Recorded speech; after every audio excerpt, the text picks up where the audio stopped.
Le pays du Gois est avant tout un territoire préservé et sauvage, avec une faune et une flore extrêmement riches.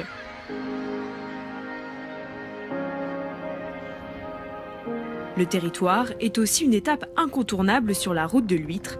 L'ostréiculture est en effet une des activités principales du pays du Gois.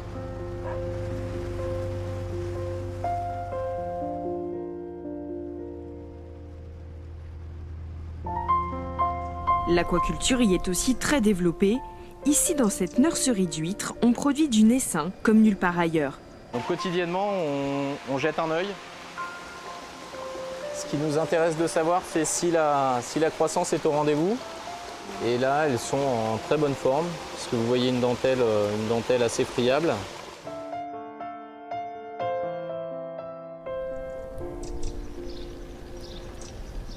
Le pays du Gois est aussi le pays de l'or blanc. Le territoire est lié depuis des siècles à l'histoire du sel, et c'est dans ces marais salants, aux couleurs si singulières, que l'on extrait les cristaux blancs. Il y a environ 5-6 siècles de cela, il y avait des centaines de personnes. Toute l'activité, enfin l'activité principale de la région, c'était le sel à l'époque. Ce qui me plaît dans ce métier, c'est déjà d'être là, d'être parmi tout ça, dans la nature, en plein marais comme ça. De voir des gens, de voir les gens qui viennent me voir, d'avoir du contact humain. Enfin, je fais visiter mon activité, je la fais découvrir aux personnes qui souhaitent venir ici pour voir ce petit coin de marais et puis découvrir l'activité, comment on récolte le sel, comme on l'a toujours fait depuis des siècles.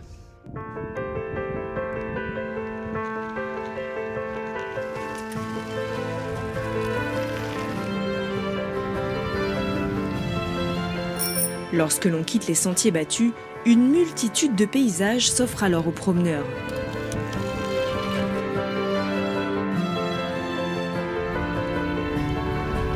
Et quelques arrêts insolites sont possibles, notamment pour découvrir ces moulins des temps modernes.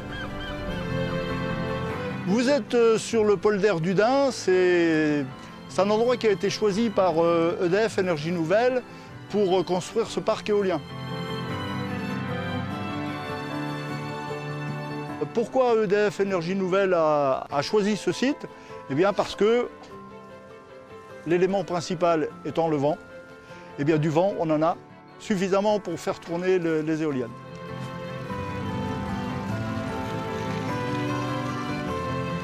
Réputé pour ses élevages de chevaux, le territoire offre aussi la possibilité de découvrir le marais à cheval pour un dépaysement total.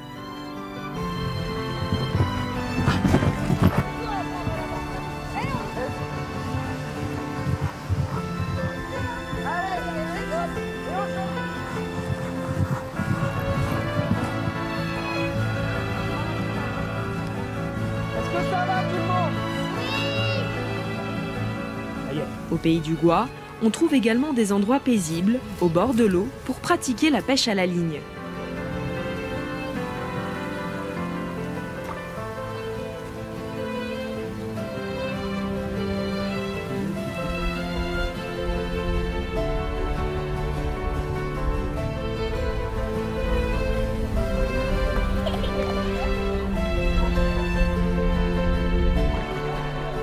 Et pour les plus sportifs, le marais offre des étendues d'eau parfaites pour pratiquer le canoë.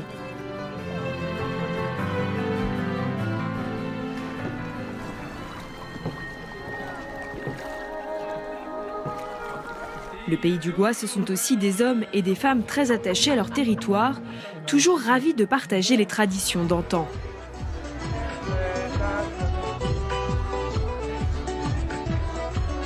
Bouquet Sadaï, c'est une grande famille. On partage tous les moments, les bons, les moins bons. On est attaché à notre commune et on veut vraiment la faire vivre.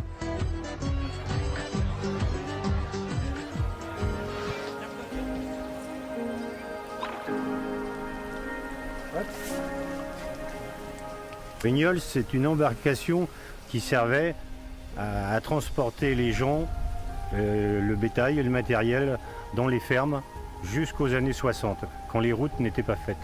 Je suis un des derniers à utiliser ce type d'embarcation. C'est une forme de vie, c'est une forme de liberté aussi.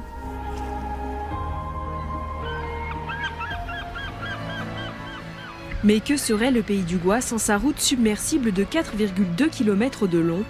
À marée basse, on peut venir y pêcher des coquillages, comme des coques ou des palourdes. Cherche avec tes petits doigts et tu regardes s'il y a une palourde. Est-ce que t'en as trouvé un? Maman. Gratte bien avec tes mains. Tu grattes, Augustine?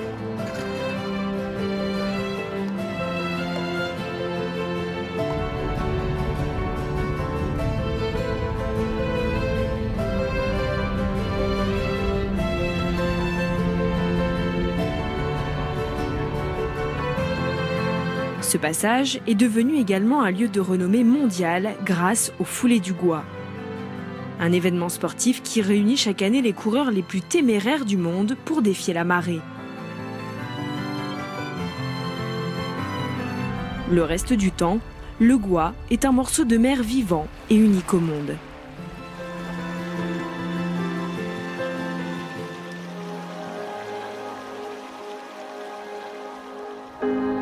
S'arrêter au Pays du Gois, c'est prendre le temps d'admirer des paysages à couper le souffle, profiter d'une lumière unique et d'une nature sauvage et préservée.